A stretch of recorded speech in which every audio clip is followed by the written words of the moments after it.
All right, greetings from the Dark Continent. Conscious Caracal here, or Adams Van Sail, here tonight to shine a very bright light on the goings on down south into some corners that are usually obscured and in the shadows.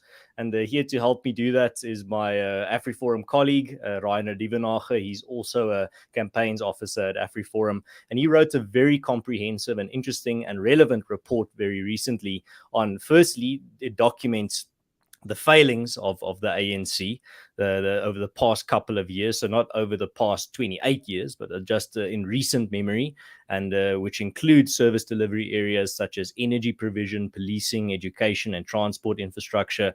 And the first section of this report specifically highlights the excessive remuneration packages of the high-ranking government officials.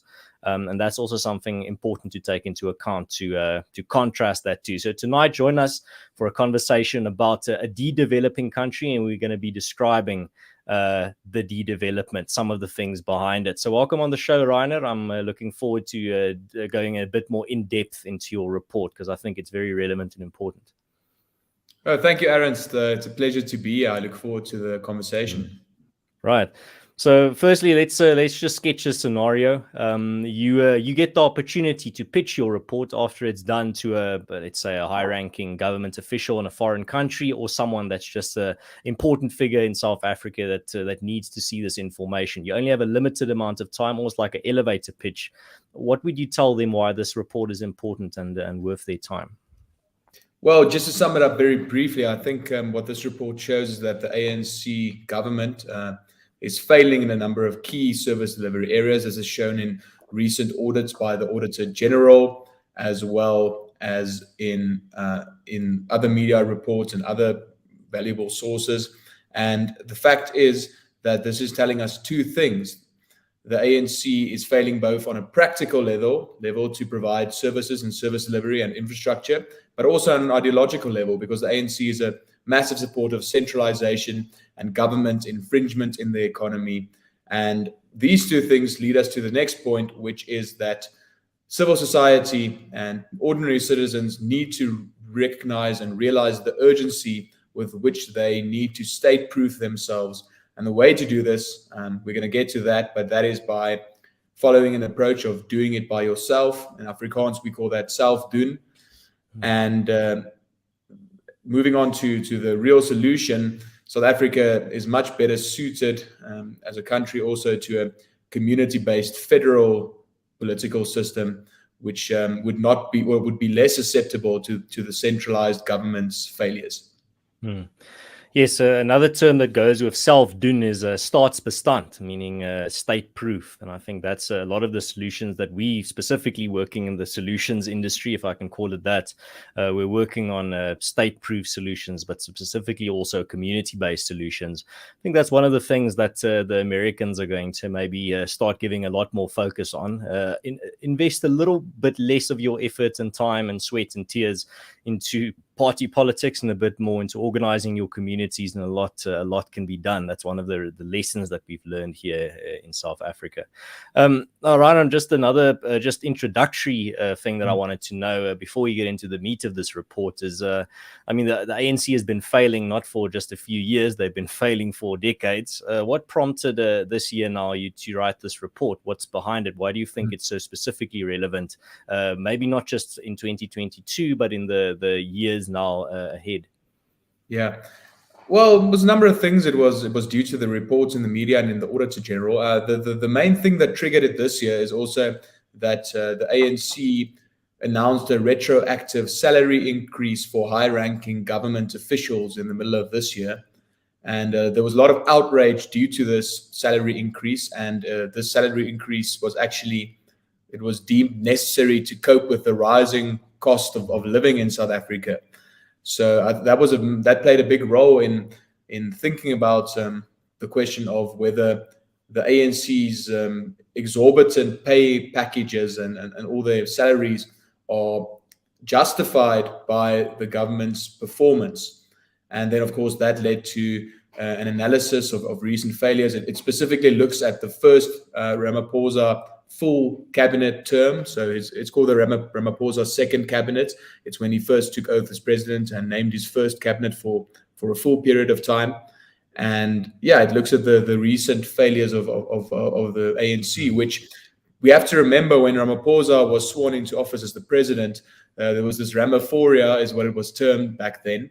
And a lot of people were saying that South Africa is saved now, and that things were going to improve a lot, and that the ANC would be saved, and that the centralized political system would still work. Unfortunately, I was relatively optimistic, even though I was never in the Ramaphoria camp. I just thought Ramaphosa would be a lot better than he has been, and this report definitely shows that things have not gotten better under President Ramaphosa.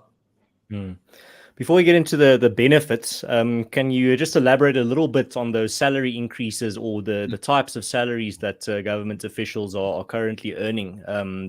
Just to maybe not just give an idea for people abroad, but also people in this country about what their intellectual betters and their superiors are earning.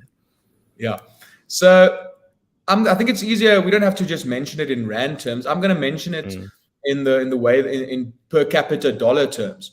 So South Africa has a much smaller economy per capita than countries like the United States, Australia, Germany. These are highly developed countries with high income countries.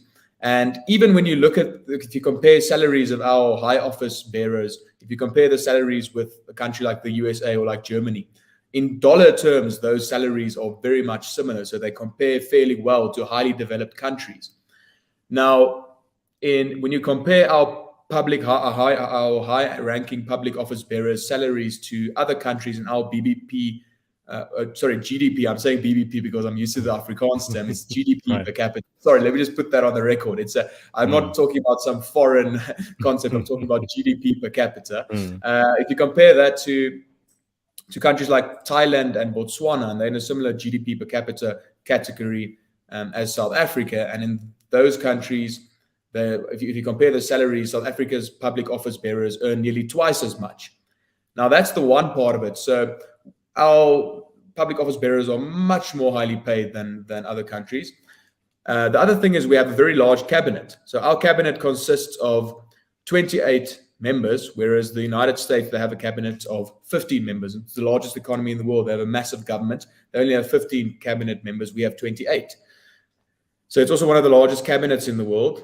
And then also we have to look at the remuneration packages of the government. And this is something that's pretty sad to look at. And it's something that really made me think about, I don't want to word this too strongly, but it shows a fair amount of contempt for the people. The fact that the government is exempted from load shedding, which it is causing in the first place. So part of the benefits that ministers receive is that their houses are exempted from load shedding. Sometimes the areas that they live in are not subjected to load shedding. In other times, when ministers are living outside of areas that do not receive load shedding, these ministers then get electricity generators installed at their houses and maintained at the cost of the taxpayer. And this has already cost the country millions of dollars, the taxpayer. Now, the other thing that we also have to take into account, and this is very, very disturbing, is the fact that even state hospitals are not exempted from load shedding. So ministers are exempted from load shedding. They are hiding behind their very nice high fences and chilling and probably having a cocktail every evening, while state hospitals are people are struggling to keep the lights on and keep the machines on in state hospitals. So I think this is something that's shown in the report. I think it's something that people need to take note of, that the fact that the government, it's definitely a matter of one rule for them and another for us. I think I've basically covered everything. There's a lot more things in the benefits. It's like the ministers are motivated to make use of VIP lounges for safety reasons when they get to airports. When they arrive at an airport where the official vehicle is not available, they can then another vehicle of a similar make and model can be hired. They receive VIP protection services, large amounts of staff. So really, our public office bearers and our sort of our executive authority in this country is being really treated royally by us, the taxpayers. And unfortunately, we are seeing very little value in return for this. But I'm sure we're going to get into that in the remainder of this discussion. So you've touched on many of these benefits and remuneration, what they're getting. Your report uses a lot of categories. I'm just going to list all of them, and then if there's anything that comes to mind that you haven't mentioned, I'll give you the opportunity. So your report covers in-depth motor vehicle transport and domestic travel, international travel and residences, personal and administrative support. Is there anything else there that you haven't mentioned that comes to mind, or do you think you've covered it? I think I've covered it. I think some of the statistics that are really scary, it's the fact that the ministers they're also eligible for motor vehicles, that they can use for travel. And there's certain requirements. It was reported in the media that they spent 20 million rand on new vehicles just between 2019 and 2022. And of course, I mean, these vehicles they're also accompanied by VIP protection services. Another interesting fact as well is before the release of the report, one of the benefits is that the ministers receive up to 5,000 rand water and electricity. They receive a subsidy up to 5,000 rand. Now, the DA, it was recently revealed that this ministerial handbook was going to be amended, and that it would then be sort of an unlimited amount of money for water and electricity at the state official residences. And luckily, this was then stopped after this caused a massive outrage, because the 5,000 rand per month doesn't seem to cut it anymore when it comes to the official residences of our highly paid and royally treated ministers. So I think I would urge everyone to have a look at the full benefits. It's about a 30-page document, the ministerial handbook, or I think it's called the ministerial guidelines. I'm speaking under correction, but yeah, I summarized that entire document of 35 pages in around 3 pages, so it makes it easier to look at.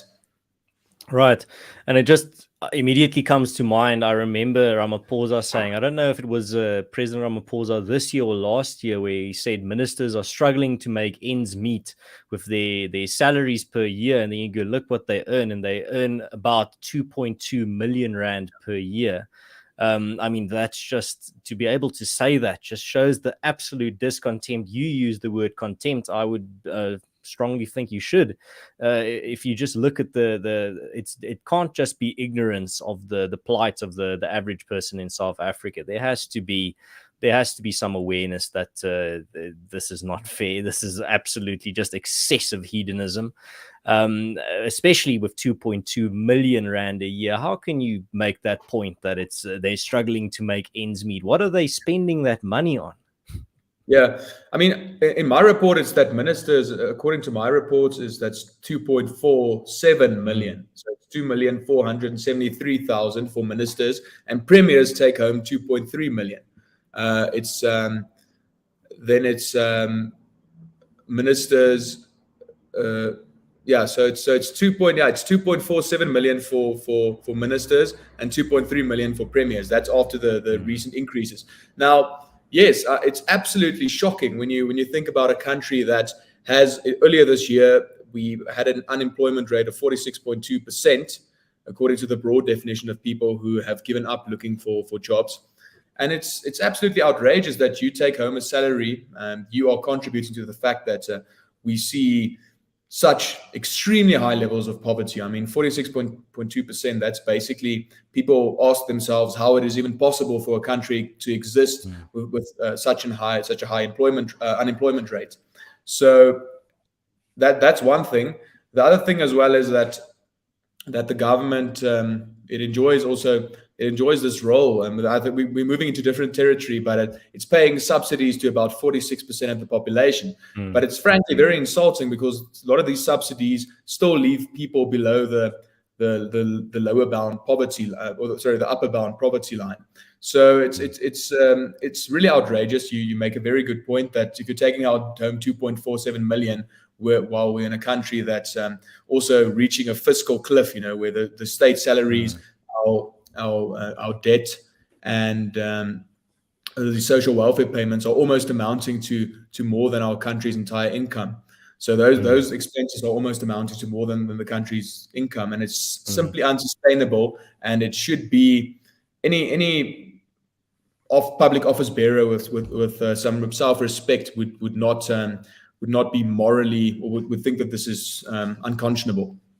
And I see one of my foreign listeners is absolutely in disbelief. 46% unemployment rate. Well, try a 65% youth unemployment rate on for size, Vingel. That's the truth. That's a statistic from a developing country. That's a statistic from a country that's seen decades of a leftist government in charge, an ANC government that's completely driven by the National Democratic Revolution, ANC government that is in alliance with the South African Communist Party. It's the funniest thing where you get people abroad saying, well, the ANC is actually a right-wing party. I'm like, but then why is they one of their main allies within the tripartite alliance, the three main parties governing South Africa, is the ANC, firstly, then COSATU, the labor unions, and then thirdly, the South African Communist Party. I mean, there's pictures of the current South African president, Cyril Ramaphosa, I think last year or 2 years ago, doing a speech at the South African Communist Party event, and his entire background is just hammer and sickles everywhere. It looks photoshopped. It doesn't look real. And I saw a tweet the other day from, I can't remember who it was. It's some political analyst abroad, because South Africa was doing military exercises with the Russians. I think it was military exercises, something military. They were doing it with the Russians off our coast, and this foreign or political analyst abroad was completely shocked. He's like, "What happened? What are you doing, South Africa?" And then my response was just, this is a party that the Russians supplied with weapons and ideological training, and then they became they gained power in South Africa, and then the whole world clapped, and that's the story. How are you shocked? How are you shocked? And I just accompanied it by a picture of all these ANC cadres sitting in front of like a background of hammer and sickles. Like it's the strangest thing. When your opponent tells you this is what I believe them. Yeah, I think that you're raising an important issue, and that's what I also mentioned in my brief elevator pitch summary of my report. It's that the ANC is ideologically, there's no real basis for the ANC to make a successful country, or to turn the country into a success, because of the fact that it believes it should usurp the role of the private sector. So the only role that the government traditionally has to play is to create an environment which is favorable for the private sector to create employment and wealth. And at this point in time, by paying social grants to 46% of the people, you're making half of the country reliant on the government. And of course, the government loves this, because it can tell the people, oh, if you don't vote for us, and this is unfortunately a lot of the people, due to also the very bad educational standards of this country, the people will believe that as long as they keep voting for the ANC, or they have to keep voting for the ANC to receive these small amounts of money. And to give the overseas viewers some context, some of this money is around 350 rand. So we're talking about $20 a month being given to people by the government, and it's frankly quite insulting. And I would, again, as a leader, I would feel ashamed of myself to give my supporters $20 a month. And yeah, Rana, what you're saying there is very important to note, is the fact that this is welfare state politics. This is how it goes when your country becomes a welfare state like South Africa, a kleptocracy. It's a welfare state gone wrong. Yeah, you get it's post politics, where people aren't voting based on your policy specifically. They're voting because they see the ruling party as the only source of of their income and of their prosperity, in very thick quotation marks. So you get to a point where the ruling party can literally massacre dozens of protesting mine workers and still remain in power years later. It's where a ruling party can steal trillions of rands and still remain in power, where a ruling party can steal food packages during a pandemic that are intended for the sick and the impoverished and still remain in power. That's post politics. That's where South Africa finds itself. And it's something that needs to be pointed out, that it's not just about people, the South African voter that's voting for the ANC is not just voting for the ANC because he thinks the ANC has the best policies. He's voting for the ANC because the ANC, as the one-party state, or the one-party state party, is the only party he knows. The only other thing he knows is the regime that became before it. So it's very easy then to frame it in regards to, if the ANC loses power, then the apartheid comes back, or whatever nonsense Cyril Ramaphosa has already said on many occasions. So when it comes to that ideological point that you made in the beginning, it's absolutely imperative to understand that when it comes to the ANC's failures, is you have to understand the ideology where they're coming from. They have absolutely no incentive, you correctly pointed out, to fix unemployment or poverty. As unemployment and poverty increases, more and more millions of South Africans become dependent on government handouts. And those that are dependent on government welfare and handouts can be controlled to vote in a certain way. That's what the ANC knows, and that's how they do their politics and have been doing it for a long time. That's why you can see them on social media and during their State of the Nation addresses. They celebrate the amount of South Africans that are dependent on government handouts, that are dependent on welfare handouts, that are dependent on social grants. They don't say this is an incredibly concerning crisis and we have to fix it. No, they say, this year, we increased the amount of South Africans on social grants and welfare by 500,000 or whatever. And they say it as an accomplishment, but you have to understand they're saying it as an accomplishment because it solidifies their power. It means they can do whatever they want because more people within a financial year, more people have become dependent on their handouts, meaning that if they don't vote, if those people ever consider not voting for them, they can just roll out the propaganda of, if the ANC is not in power anymore, your social grant dries up and you're not going to get that support anymore. That's welfare state politics. That's post politics that we've experienced here in South Africa. Yeah, Aaron, I think you summed it up very well. I have very little to add to that. And yeah. Well, if there's nothing else you wanted to add, then I want to get into the meat of your report, and that's specifically the areas of failure. Now, I think a lot of people are aware of the failure, but I do think you yourself said you've learned a lot about the extent of the failure while writing and researching this report. You found some things that even you weren't aware of. So just think what someone will learn reading this report. And I've structured it now according to how your report is structured, so we can go from section to section. You don't have to give us an entire the description of every section. That people can read the entire report for themselves. But give us a nice overview, bit of a summary, some things that stood out to you. And I think let's start off with a very important one, and I think one of the biggest expenses of our government, education, which is so ironic seeing as our education quality is so low. I mean, a few years ago, the Minister of Education described South Africa's education system as dysfunctional, so then you should know that's a problem. But yeah, let's start there. When you were writing the failures in the education department section, what stood out to you, Rainer? Yeah, I mean, what's standing out is that we're spending a lot of tax money on education, and we're achieving extremely low results. So we are spending money similar to OECD countries, highly developed countries like Germany and Australia. Now that is in terms of our budget, we're spending similar amounts of money to those countries. If you compare what they spend in terms of their budget and our budget. So we're really devoting a large part of our budget to education, but we're achieving extremely low results. So our country was ranked second last in a global barometer about education. So it was ranked second last out of 75 countries. If you look at the recent audit reports from the Auditor General, it's shocking. Billions of rands being misallocated by national government and provincial government. The one of the biggest culprits is NSFAS, which for people who don't know, I think most of the local viewers know, but the overseas viewers, it's the National Student Financial Aid Scheme, and that scheme alone was responsible for 77.49 billion rand irregular expenditure in 2020-2021. So these are almost like fake amounts of money. We were at the police station the other day when we also filed criminal charges against NSFAS for the irregular expenditure, and it's so many zeros. We had to write the number out that it was almost we had to almost Google how many zeros there are in 79 billion rand. But yeah, that is the extent of it.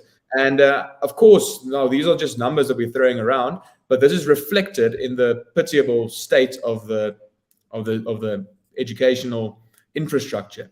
I mean, we're in a country where there's more than the thing is, I don't want to misquote myself, so let me just see. It's around, I think it's more than 3,000 schools that still have pit toilets, and if that is very, very sad. And of course, if you have a pit toilet, it puts students at risk of falling in. Yeah, so which has happened. Yeah, while you're looking for that number, that has happened where students have 3,297 schools in 2021 still had pit toilets, and of course it's tragic. People fall into that. Learners, small children, fall into those they drown.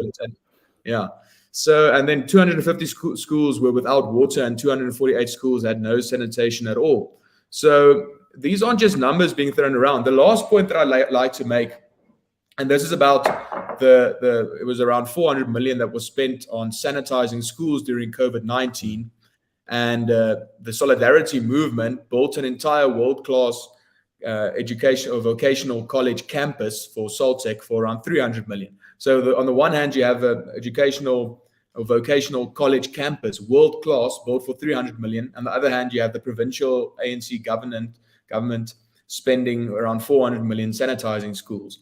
So these are the types of extremely sad cases in our country, and it just shows how the government is failing and how local institutions like Saltec are the answer. But I think we are moving in that direction towards the solutions.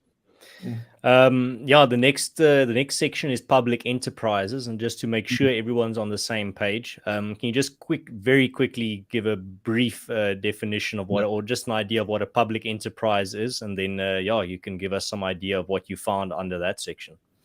Yeah, so what a public enterprise is, it's also something that a lot of it was taken over from the previous regime, and it's an independent company, but that is fully funded by the state. So it receives tax money, but it's supposed to run as a fully independent company. Examples of this are like Transnet or Denel, the weapon producer. And the biggest example of this is Eskom. So we know that Transnet is in an absolutely disastrous state. Our rail infrastructure is basically non-existent at this point. I was driving over, looted into non-existence.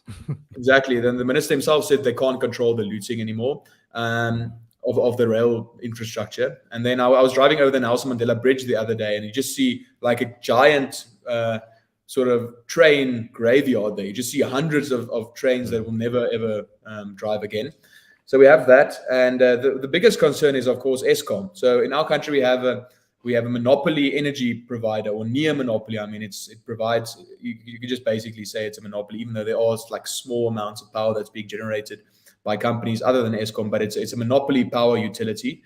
And for all intents and purposes, and Eskom, of course, then when you have one government-run energy utility providing all the countries, or nearly all the countries, electricity and power, if that energy utility fails, of course, people can just think that it's a massive disaster. And that's why we've been having, since 2008, Eskom used to be one of the most efficient energy providers in the world. It was winning international prizes, providing electricity to a lot of countries in Southern Africa. So not just South Africa, there was excess power. Since 2008, we've been experiencing rolling blackouts, better known as load shedding. But it's actually, we should call it what it is. It's a rolling blackout, government implemented blackout. And it's getting worse year after year. So 2021 was the record year up to that point by far. And 2021, we've had far more load shedding than in 2021 even. So this year is the record, and next year is predicted to be an even bigger record. So we have to understand this is a country where at some points in time this year and during phase 6, you're sitting with around 10 to 12 hours of power blackouts per day. And this is obviously costing the country billions of rands. But the true cost of it could, some people have said they've estimated 1 million job opportunities have gone lost as a result of load shedding. But of course, we can never know the true cost of load shedding, because simply due to the fact that people do not want to invest in a country that does not have energy security. So if you don't have energy security, you get a lot of foreign investors that say, we're not going to invest in South Africa. Let's go to Rwanda. At least don't have rolling blackouts. Yeah, just to answer a question here, Vingor asks, pit toilets, holes in the ground. Yes, essentially. That's what it is. It's not a beat around the bush. Sideliner Opinion says, post office is now shrinking too. Our citizens had to paint our post office from community funds recently because the building was falling apart. And then I see here, this is a very sad indictment of the ANC. Sideliner Opinion says, the ANC/South African Communist Party has changed the name of the town where the schools still have pit toilets. Well, that's something I will give the ANC. They do understand the concept of creating the illusion of solving problems. That's what they're trying to do through all these name changes. There are real problems in those towns and cities, but they just changed the name. I made a slightly tongue-in-cheek tweet a while back that I think, but it blew up because a lot of people thought it was actually a very ominous. I said maybe we should get the top witch doctors and sangomas in South Africa to do an investigation into this renaming of towns and cities, because every one time a town or a city is renamed, it just gets cursed, it just falls apart, and it just gets hit by like water shortages or sewage running down the streets. So maybe there's something demonic or cursed in this renaming of towns and cities. There needs to be looked into that. Rainer, another very important sector that you looked into is health. What did you uncover there in regards to the ANC's stellar performance? Just on the record, I have to say I interpreted that last sentence as sarcastic. But no, yes, it's been anything but stellar. So at this point in time, in the last national audit of the national and the provincial health department. So we have a national health department. We also have provincial health departments. And what do you know? The only health department to receive a clean audit was the Western Cape DA-run health department. All the other ones did not receive clean audits. A lot of scandals in the. Excuse me, Rainer. Just quickly, just a bit more context for international listeners. So the DA is the Democratic Alliance. They're the biggest opposition party, and they control one province. So when Rainer is talking about that one hospital, it's in the province run by the opposition.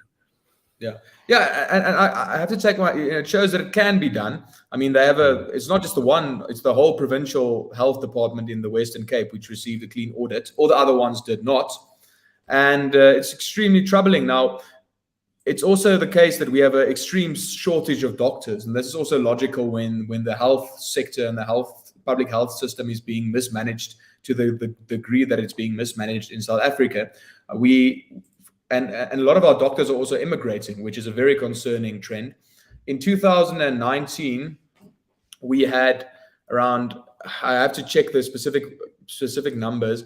Let me just go down in the report. It's about 0.79 doctors per 1,000 patients. Now, that then went down to 0.32 doctors in 2022. So, we're losing doctors at a very quick rate. And to give you an idea, in a country like the UK, they have more than 3 doctors per 1,000 patients. In Brazil, they have 2.32 doctors per 1,000 patients. And in Mexico, they have 2.44 doctors per 1,000 patients. So in some of these other developing countries, so I mean, Brazil and Mexico are both developing countries. They are comparable to South Africa. And in those countries, they have up to 8 times more doctors per 1,000 patients. And this is simply due to the government's mismanagement of public healthcare. Now, I want to get to another point. I don't know, I think we're running out of time, Adams, but I do want to say that the scary thing is that in South Africa, to a large extent, the private healthcare sector is still working, where people are paying money every month on top of the funds deducted from their taxes, which we all pay, which is being misspent, I must say, on public healthcare. We're paying for private healthcare. And now the government wants to actually monopolize the healthcare sector by implementing national health insurance. And it's been interpreted by many experts that national health insurance will signal the end of the private medical aid sector. And this will mean that every single citizen will have to be dependent on the government's completely inadequate public health sector and the public health service. And already the lot of doctors have indicated that they would immigrate if national health insurance were to be implemented. We can see the levels of mismanagement and corruption in the public sector. So we know that national health insurance will be by far the largest run government fund, and this fund will be susceptible to looting. We know that there was large looting of the COVID relief funds, which was found in the Special Investigating Unit's report. And so we as civil society and AfriForum and Solidarity, we've been warning that this will lead to the total collapse of the entire healthcare sector. So what will happen is much fewer South Africans, almost nobody will then, if this is implemented in the current form, we reject it in its entirety. But the way that it's on the table right now, it will lead to the total collapse of the healthcare sector. And I think this is also, it's a battle that people need to know about, and that people need to support us in fighting. The next section is international relations and cooperation. What did you find there? I think this section is interesting because I mainly touched on it as well due to the 50 million rand donation that our country was planning to make to Cuba, where Cuba is actually lower on the World Hunger Index than South Africa. So hunger and food insecurity is a bigger problem in Cuba than in South Africa. But due to the ideological bonds also between the ANC and Cuba, our country has decided to donate these much needed funds that could be used to help people in this country that want to donate the 50 million rand to Cuba. So that's one of the things. But there's also a lot of other scandals. I mean, there's some shocking things that happen in international relations. We have 125 foreign missions in 108 countries. So we have the second highest number of foreign missions after the United States. Again, we have more members of cabinet, and now we have the second largest foreign mission after number of foreign missions after the United States. One of the recent scandals was, a lot of it relates to the behavior of diplomats. So the diplomats there was David Kweli Nkosi. He caused 42,000 euros. So that's 715 rands worth of damage to a luxury apartment rented to him by DIRCO, the Department of International Relations and Cooperation, in Vienna. So in 2 years, he did 42,000 euros worth of damage to the apartment. There's some pictures of that as well. Another thing that happened was a recent scandal that the chief financial officer of DIRCO, he bought a property in New York to the value of $9 million, 118 million rand, and it was supposed to be used to accommodate South Africa's permanent mission to the United States and the New York consulate. And then it appeared after it was purchased that this land didn't even exist. It was non-existent completely. So, and then also DIRCO over the last years, they've in recent Auditor General reports, they've been less sort of guilty than in other years. But yeah, there's also been some in the report. There's some cases of money being squandered as well and wasted by DIRCO, the Department of International Relations and Cooperation. So again, this is another sector where South Africa, where ideology trumps the practical requirements of the country. We don't need all these highly paid diplomats gallivanting around Europe and the United States and living in the most expensive houses, while the people in South Africa are truly suffering as a result of this. And it just shows again that what the ANC truly thinks about the people of this country. Right. Rainer, the next one that I wanted to know, don't worry, we will have enough time, and that is police and defense. It's very important. Before you start answering, I'm just going to switch to my backup internet because the power is going off at 8 o'clock. But you can answer away. I might just freeze for a second, but don't fret. So you can tell us a bit more about police and defense while I just do that switch. I have to tell my viewers as well, my lighting isn't that great. I have lighting, but when the rolling blackout happens, I will have internet and I will have lighting, but it might get a little bit darker in here. So I just apologize in advance. So we know that, I think with policing and crime, we know that it's a epidemic in South Africa. We look at, depending on when you look at the SAPS crime statistics, you have between 71 murders a day and 120 rape cases of rape a day. Of course, those numbers fluctuate a little bit, but you're looking at very large. It's an absolute disaster, and that just shows you. I mean, look at a country like the Netherlands. They have it's 17 million people. They have around, I think they have around less than 200 murders a year. South Africa is well over 20,000 in most years in terms of murders per year. So you can't even compare that to a country like the Netherlands, which has around 3 times less people, but they only have around less than 200 murders a year. So crime is completely out of control in South Africa. We've seen that the minister is unable and maybe unwilling to solve the crime issue. He was confronted recently by a concerned member of the public, and he just shouted at him to shut up and get out. In terms of the military is also, there's been a lot of problems at the military. They're struggling to protect the borders. So the police and the military together need to protect the borders, and that's a big issue in South Africa. Contraband being smuggled, anything under the sun basically being smuggled over our borders, and that's also AfriForum. We have a documentary exposing that. It's called Open Borders. And also we have to look at the civil unrest last year, which was caused by it was reported to have been caused by people reacting in KwaZulu-Natal to the arrest of Jacob Zuma. And hundreds of people. How many people was it? I reckon. Let me just see in the report. It was about 354 people that lost their lives, and the official investigation found that the government's response, so through the police and the military, failed to protect life, limb, and property. So it just shows complete ineptitude in terms of solving crime, which is people don't feel safe in South Africa. That's the most important job of the government, is to keep its citizens safe, and people don't feel safe in South Africa. So the government's failing in that regard as well. Yeah, Rainer, and the other thing that's also important to note is the fact that there is a silver lining to this, and you will get that. We'll talk a bit more when we're wrapping up, but this specific sector of police and security, as the state capacity collapses for security, it creates a void that's now being filled by civil society organizations and community-based initiatives like neighborhood watches and farm patrols. And this is it's a state proofing that's happening organically it's rising from the dust of the government failure and collapse. Another thing, I almost want to describe every one of these points as important because they all are so critically important. But the next one is transport. What were some of the highlights that stood out to you there during your research on the transport infrastructure in South Africa?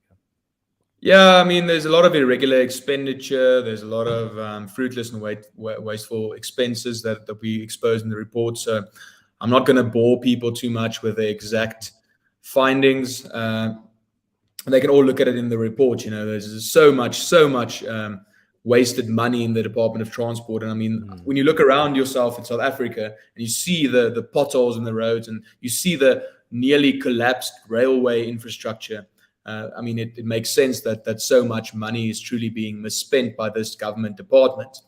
Now, I think the important thing to take away from this is that it's affecting our country's economy to a very large degree, because now our railway systems don't work properly. So it's affecting the cost efficiency of our exports.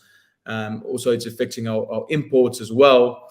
And I just need to find the statistic, but it found that a lot of our road infrastructures our railway network had reached 80% of our railway network had reached the end of its design life.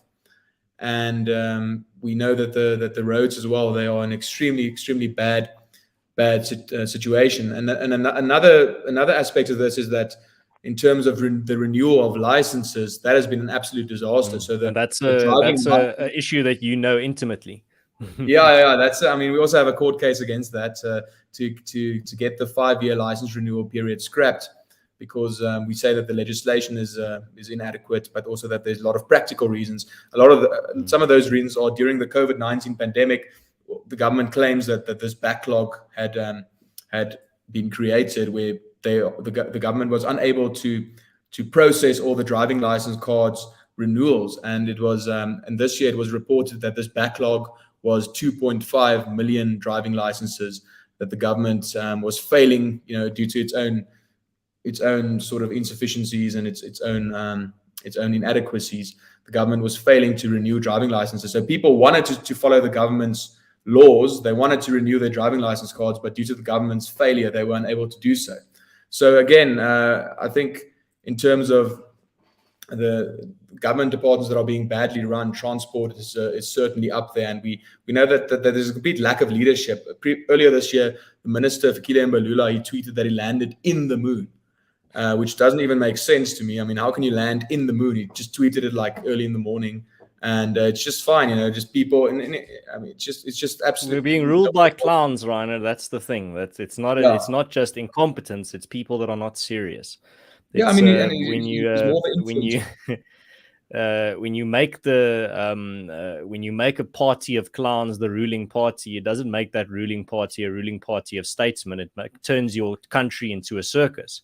That's what happens, and unfortunately, we see that every day. I see a sideliner opinion says Fikile Mbalula is a clown and a wrecking ball. Yeah, and Bekechele is as well. I mean, the man is absolutely out of his depth. But I mean, it almost doesn't sound right to single out a single ANC cadre and saying they're out of their depth or they're a clown, because I can't think of anyone that's doing their job properly.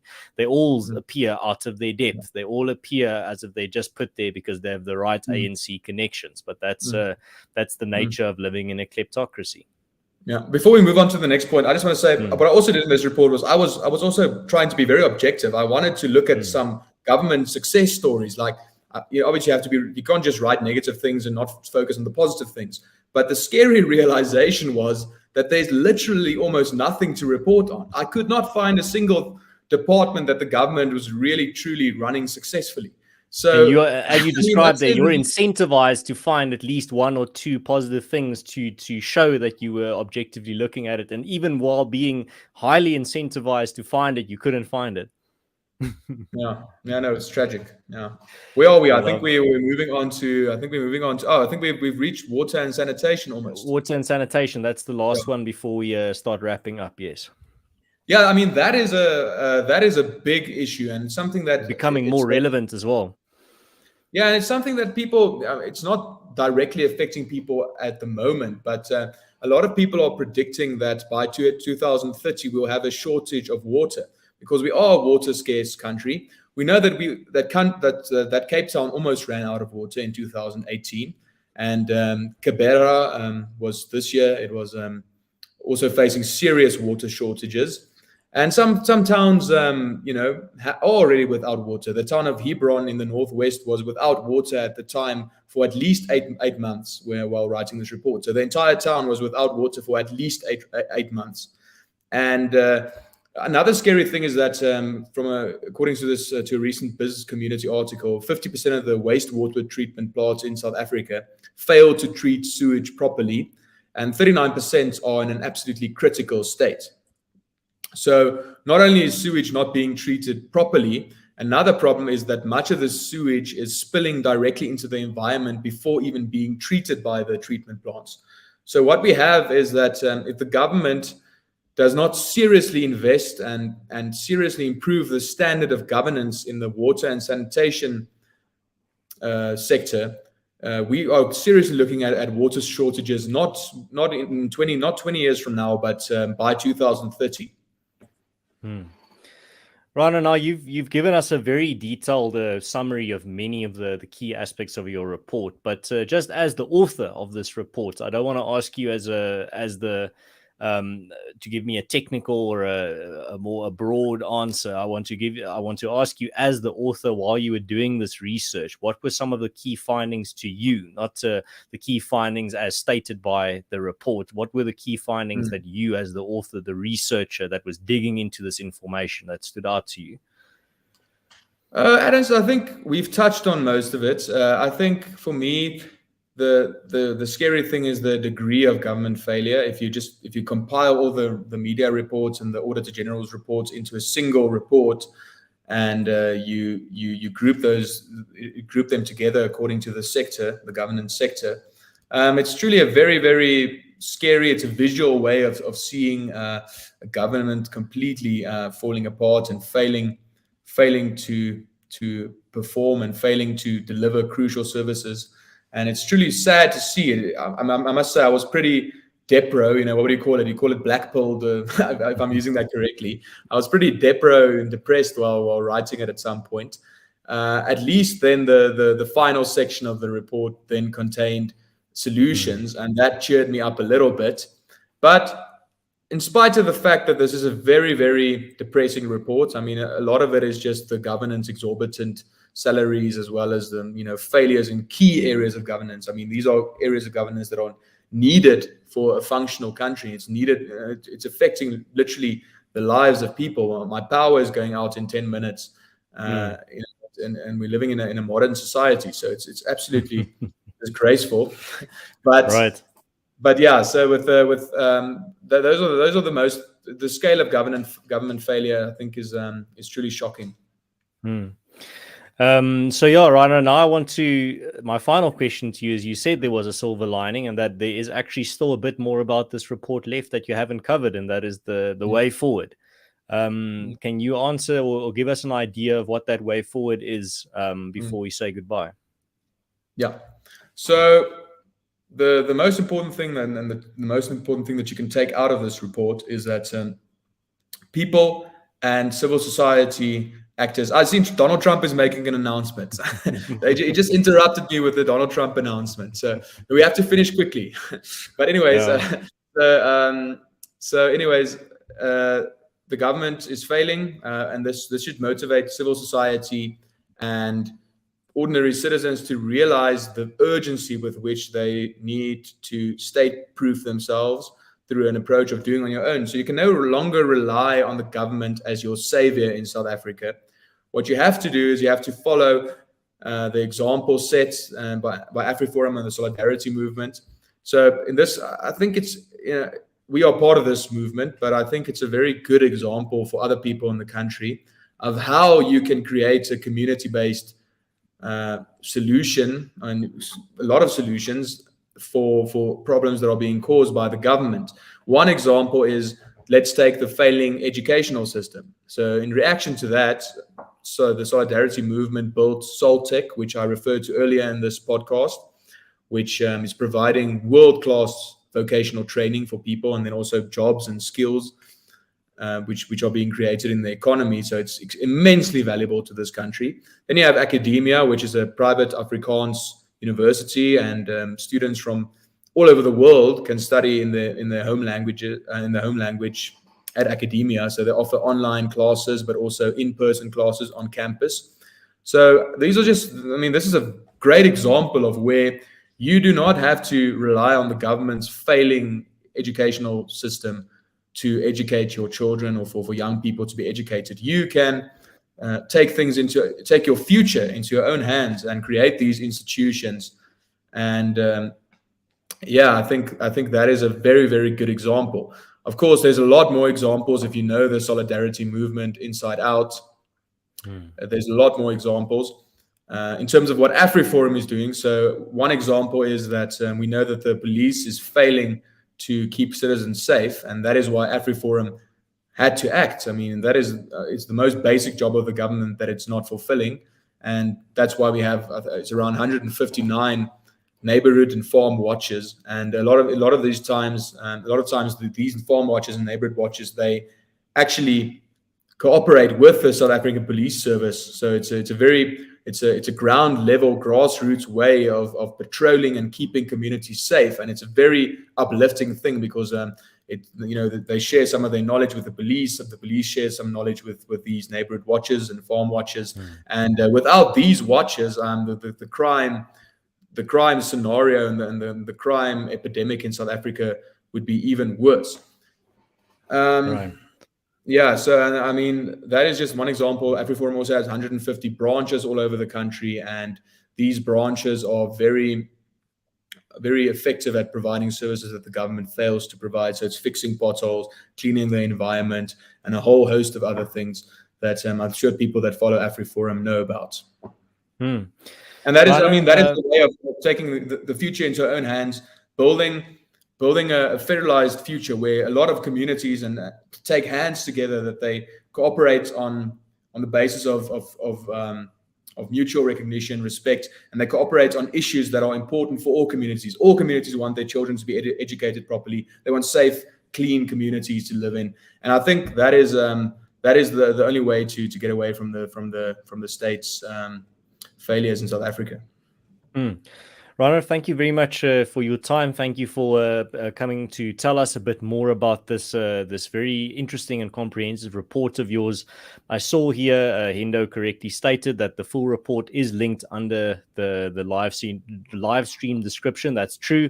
There is a link in the description where you can read the entire report. It's definitely worth your time. Go have a closer look there. And Rainer, if you have any final thoughts, I'll give you the opportunity now. Maybe if you want to, if there's any idea or something, a thought that you wanted to leave the audience with, this would be your final opportunity now before we say goodbye. Yeah, Aaron, I just want to say I have a dry mouth. I had a glass of water ready, and still I'm not used to talking so much. I talk a lot, but even for me, this is a lot. So I need to, in the future, I've learned now, I need to bring more water to these long format interviews because I think at the end, you get that dry Sahara desert mouth. No, but on a serious note, I think what really inspired me was also at the Kajet Raad. How do you translate that into English? It was sort of AfriForums. It was sort of like a TED Talk chat that we had, or event that we had. But that panel discussion we had with everyone, I think it was really inspiring to just see that people are no longer depressed. People have come to terms with the reality, and people are building for a better future. And that is a great place to be in. And we are a little bit ahead of the rest of the world, probably, that they still need to go through some of the difficult parts of government decay that we've already gone through. And I think we are in a positive space in our lives. Well, that's a perfect way to end it. Thank you also, everyone that tuned in. Thank you for all your great comments and taking part in the conversation. Those that watch live, if you're watching now and it's not live, you can still take part in the conversation. You can leave your comment down below. I read all of them and respond to as many as I can. Then also, there's a link not just to the report, but also to Rainer's Twitter account, where you can go follow him and see what his political analysis is on the things going on in South Africa and abroad. Then also, if you're new to this channel, you can subscribe for more conversations like this. You can also leave a like. It helps out the show. And then lastly, it also helps out. Thank you, everyone that shares these episodes and these conversations on your social media and with friends and family.